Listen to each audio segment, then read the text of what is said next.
হঠাৎ করে একটা চিঠি দিয়েছে আমাদের, হাইকোর্ট সুপ্রিম কোর্ট হয়ে যাওয়ার পর প্রায় 1 বছর পর রেস্ট্রিকটিভ কন্ডিশন দিয়েছে, শর্ত দিয়েছে।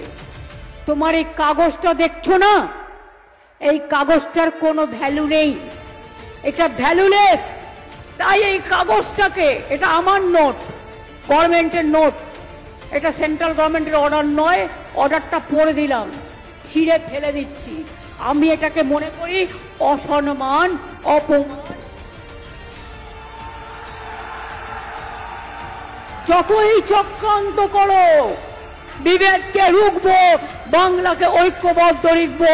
পঞ্চানন বর্মার গায়ে হাত দিয়ে, পায়ে হাত দিয়ে শপথ করে বলছি, আমরা রক্ষা করব বাংলাকে, রক্ষা করব বাংলাকে, রক্ষা করব বাংলাকে।